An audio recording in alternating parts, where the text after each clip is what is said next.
Welcome to the In My Opinion Show with Ronald Barrington Robinson and friends, seen around the world by millions of viewers. We have a special guest with us. We have Miss Charis Lee, running for 34th District Representative for the state of Michigan from Flint, Michigan. She is a Flint native.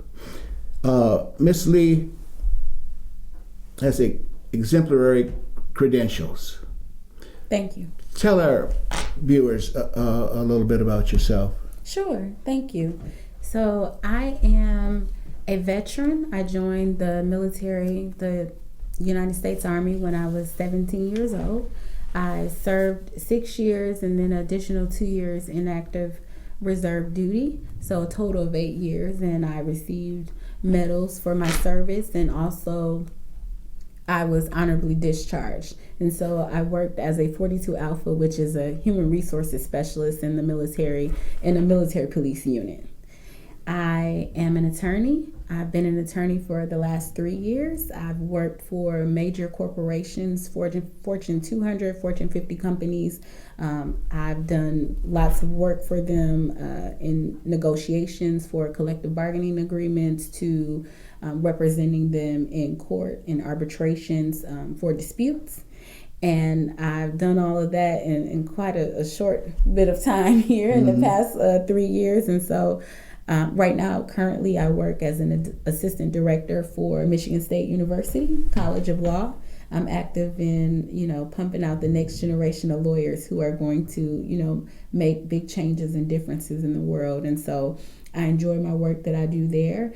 But I definitely saw a need in the Flint community, being a resident and being, a native from here, and just seeing that everything that goes on in the community. And so I decided to step out there and run for state representative to represent Flint in Michigan. Right. That's admirable. That's admirable. Thank you. Miss Lee, Flint needs a lot of work. It does. Okay. I've lived in Flint for a number of years, and I've seen it declining rapidly. When I first got here, General Motors was really going strong.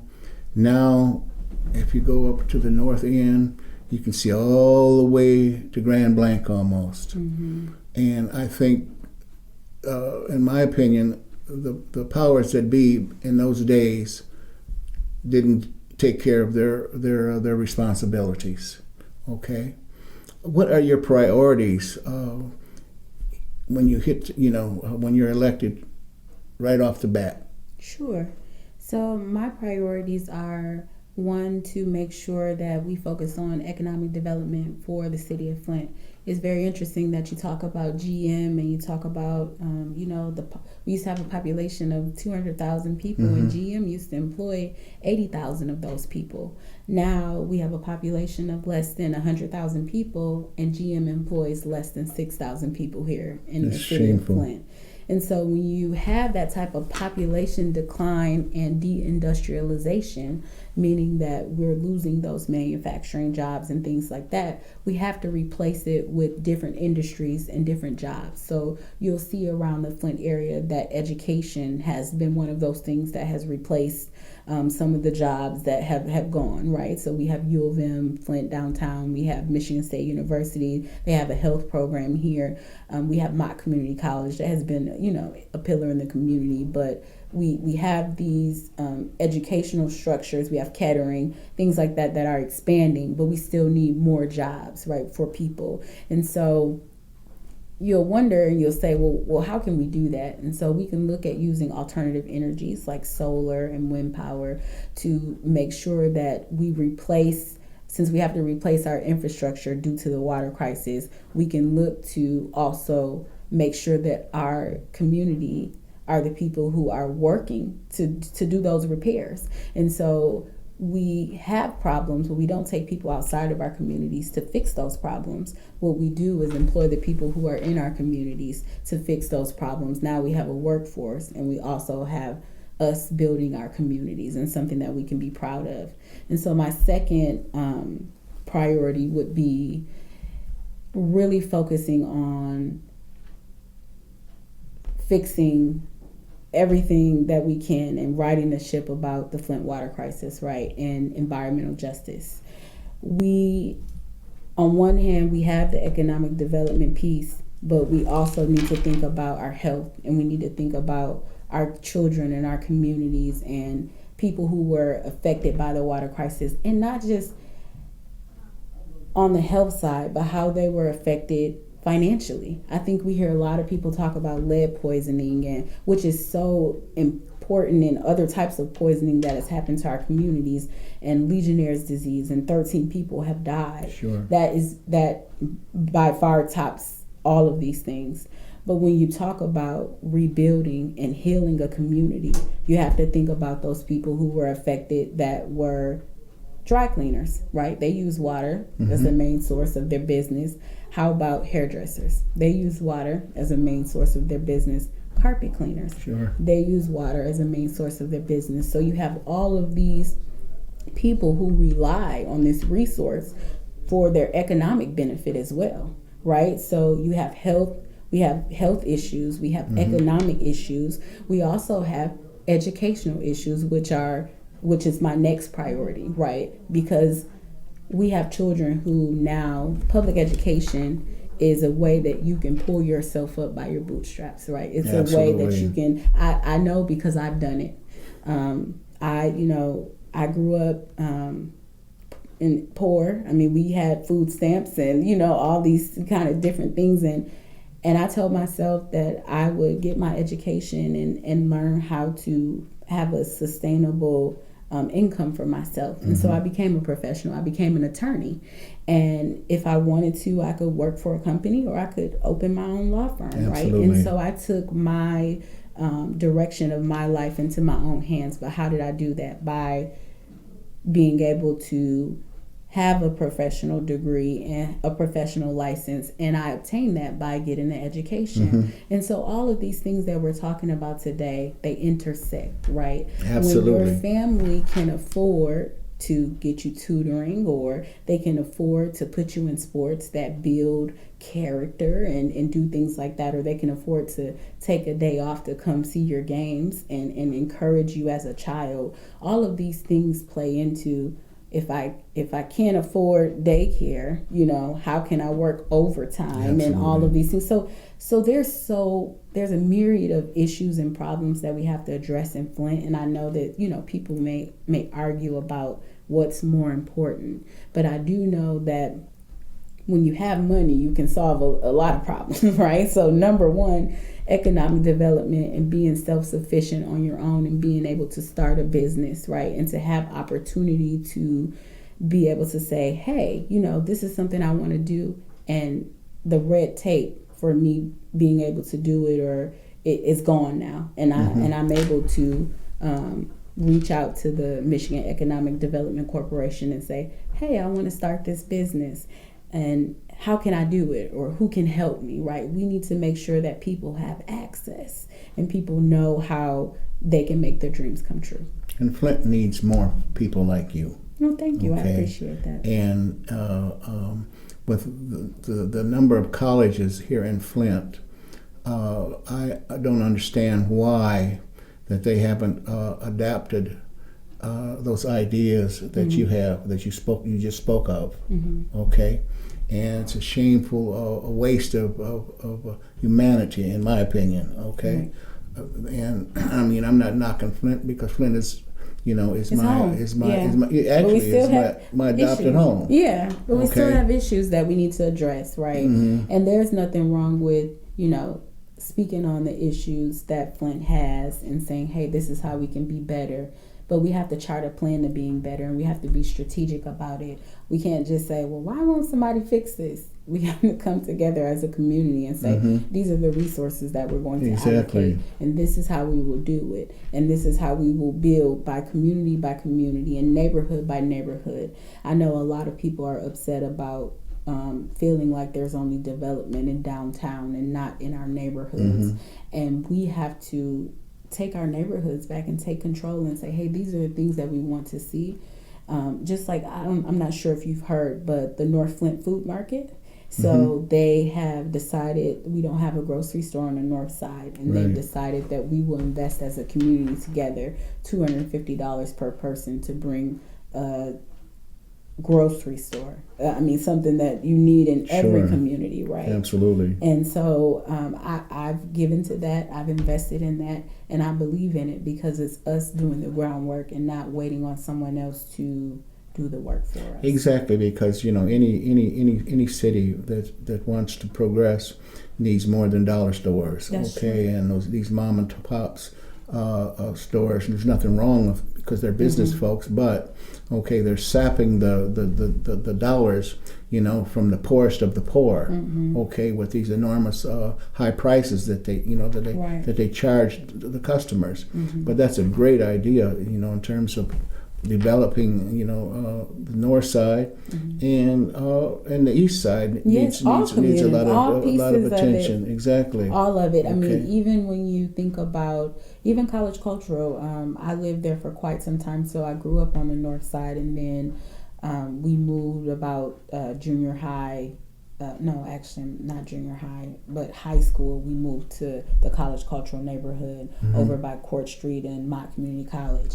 And you can see the difference when we move there in the communities and the upkeep sometimes. And so what it is that we all have to care about our neighborhood no matter where we live. Exactly. Right? It's not just I care about my neighborhood because I take pride in it being one of the best neighborhoods. It's like no matter where I live in Flint, I care about the neighborhood that I'm living in, and I want to make sure that we're not littering and doing things like that to tear our neighborhoods down.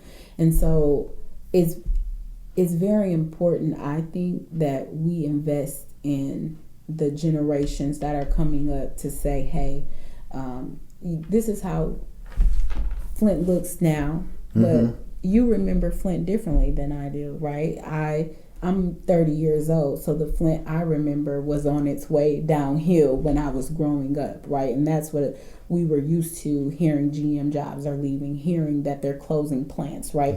So we have to learn how to connect with each other on different generational levels, because my generation heard, go to college, the shop won't be for you. You have to get a degree or you're going to be lost. Sure. Well, when you tell a generation of students that to get a degree and then you come out of school and you still only have an option for $10 to $12, you have to be underemployed to work in your city. That creates an issue with, now you have student loan debt, right? But you have a degree, but you're not getting paid the money that you thought you would get with that degree. And then you have a sector of people who worked in the shop that are now concerned about their pensions, right? And concerned about there are not enough people putting in, right, to be able to continue to pull out.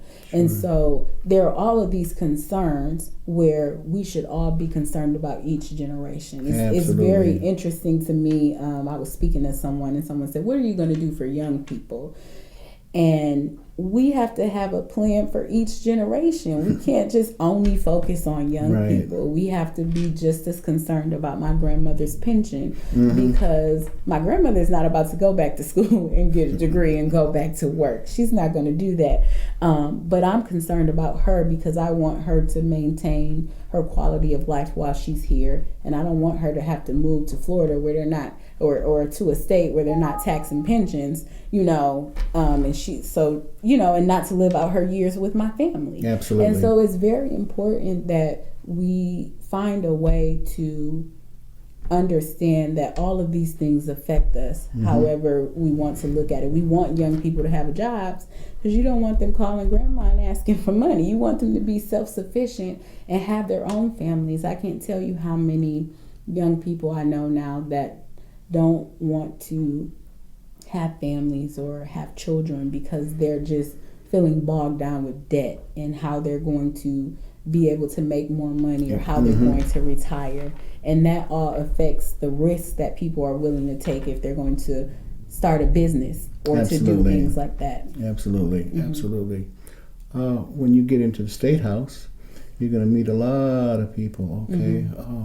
Some are there just for the ride, But I know when you get there, it's going to be all about business. Okay, It is. and taking care of your, your responsibilities. Here in Flint, as well as I think you're a helpful person, and you'll help. Your some other elected officials up there with issues maybe that they have. You'll have that network. All right. You'll have Governor Whitmer. Yes. All right. I think I like her. I do like her. I know her personally. And I like her, but I want more movement, right? And I it's funny because I tend to think us as lawyers sometimes I call us overthinkers. We have to think about every possible situation before we make a move. Absolutely. But then we see people like President Trump, who oh my gosh, you're just on a whim. It's just there, and we're gonna do it, right? And so we have to find balance between that, right? We have to think about our actions and what we do, but we also need to learn how to take action, right? And to make those steps and course correct if we need to. Exactly, and tell the truth and have integrity, right? Okay, right. About yourself.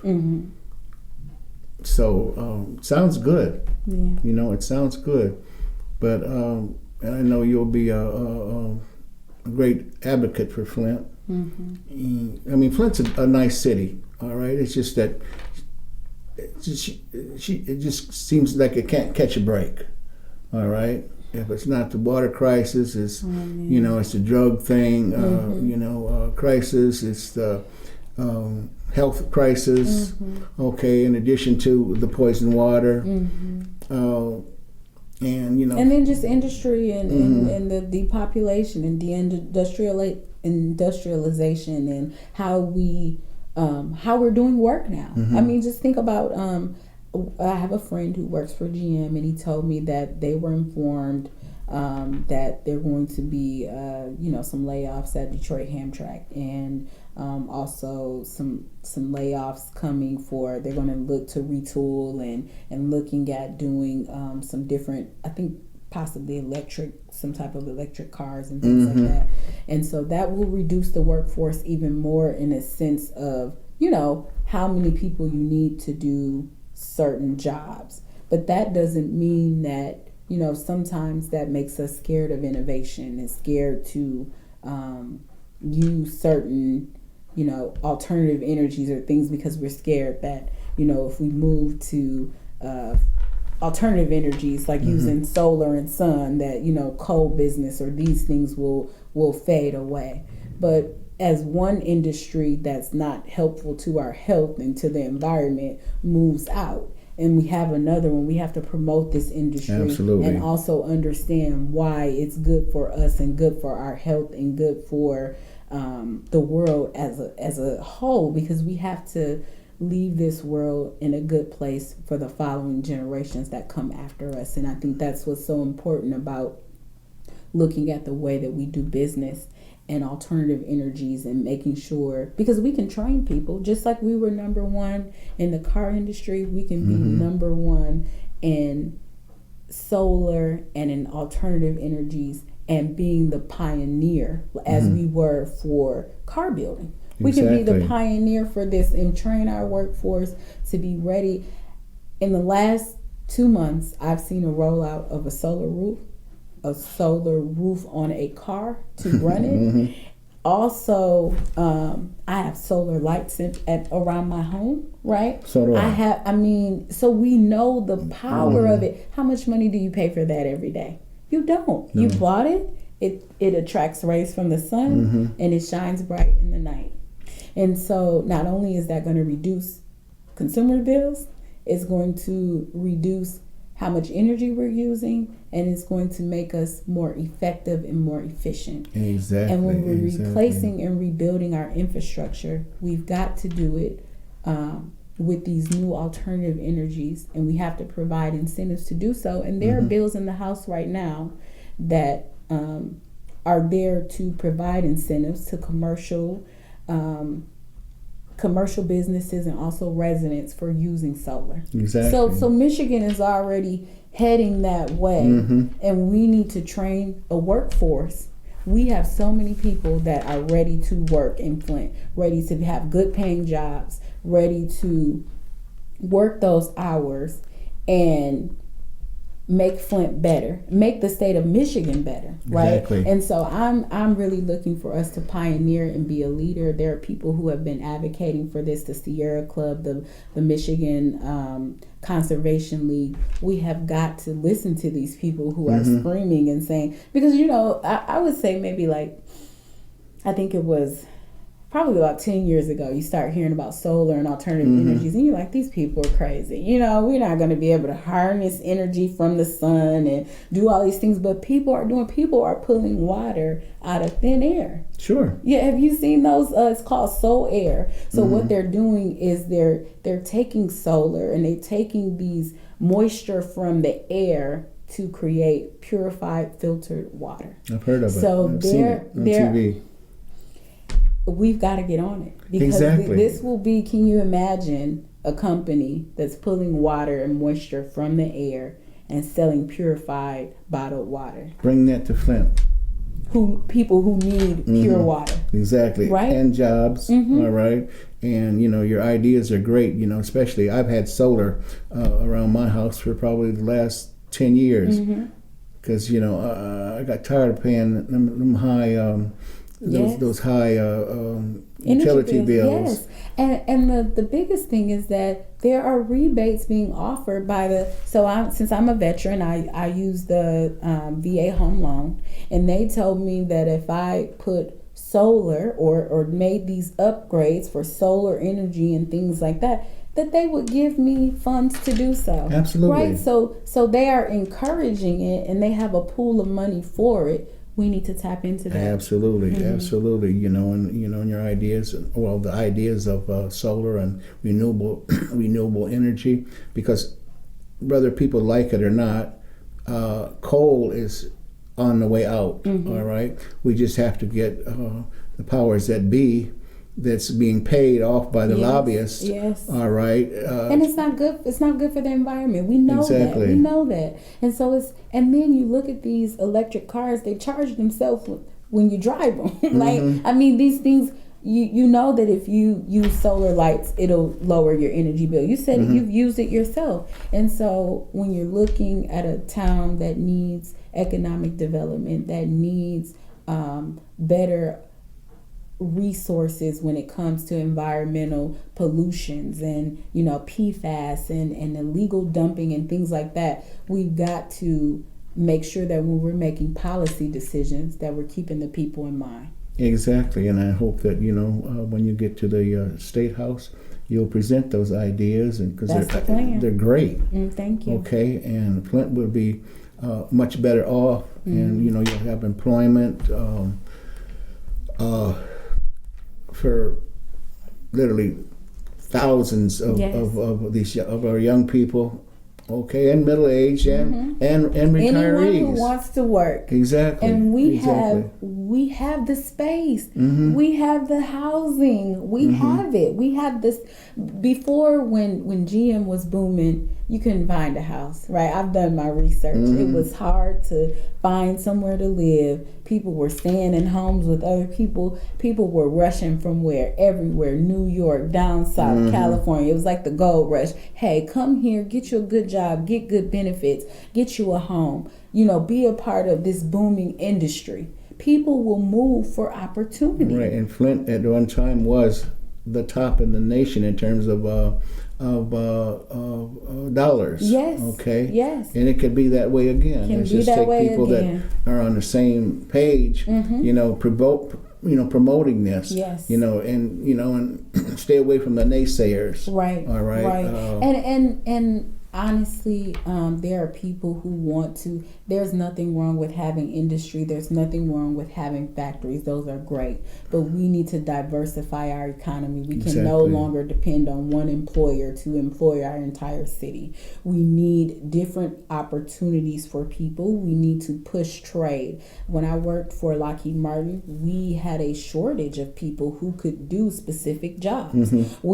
They created a state-of-the-art internship program with the federal government, apprenticeship program, to be able to have pipe fitters and tube benders and all of these different careers that, you know, people have not been pushed into because we spent the last 2 decades pushing people into STEM and engineering. And now we have this gap in our trades for carpentry and journeymen. And my dad's a carpenter, and it's funny because he's always in high demand, okay? And I think about that. I say, you know, my dad gets paid more than me, and I went to school for 8 years and got a lot of debt to prove it. And so those are things that we want to think about when we encourage our young people. Yes, go to school if your path is to go to college. That's my path was to be a lawyer, so I had to do it. I had to go get a university degree and then go to law school and take the bar, and I had to do what I had to do, and I enjoy it and I love it. But I do not recommend 8 years of school for someone who is not passionate about it, right? I do not recommend 8 years of school and hundreds of thousands of dollars of debt to not finish a degree. There are some people who go to school and do not come away with that piece of paper and that certification. And so you have to determine, you know, what do you want to do? Absolutely. What are you passionate about? And we need to make sure that children are seeing these opportunities. I was fortunate to see Judge Marable in a courtroom at 15, and I saw the way he interacted with people and he interacted with citizens and showed them compassion. I said, I could do that. I could be a lawyer. I could be a judge, right? And that sparked my interest to look into these different types of careers. And so we need to make sure that our children are exposed and that they believe that they can, and that they believe that, you know, they don't just have to be the things that they see. And what do they see in the community? What types of careers do you see in a community that is depopulated and is having a water crisis? And, you know, who do you see? What type of work do you see? Right? And so you don't see that much. It's not that much diversity among, you know, what our children are seeing. And so we have to make sure that when we're advocating for these programs, we're starting in schools, right? Absolutely. And we're letting them know in high school, yes, you can go to college, because that wasn't a conversation when I was in school. The conversation was, you will apply to college, and it was like, if you don't go to college, it kind of was like you were a failure, right? You just, okay, well, you work at a fast food place, or you do this. There are so many other opportunities, hairdressers, I mean, carpet cleaners, you know, things that you can do, but we have to teach our kids how to be entrepreneurs. Be responsible. Yes. Those are great, fantastic ideas. Thank you. It's just getting that message to our young kids or young people, vis-a-vis the schools. All right, I think maybe networking with the schools and so forth.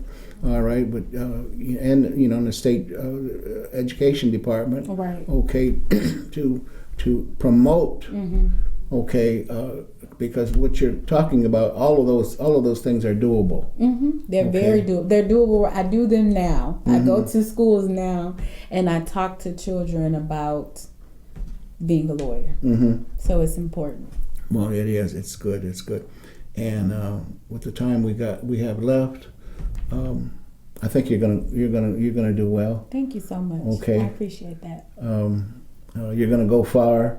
Thank you. And just keep that. Just keep it going. Okay. I will. You know, there's going to be people that are going to say, and I'm sure you've experienced it already, what are you doing that for? For the betterment of mankind and womankind, okay? And that's what makes things change, all right?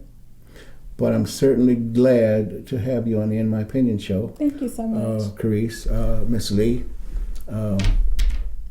At this time, we must bring the In My Opinion show to a close. So until next time, stay focused.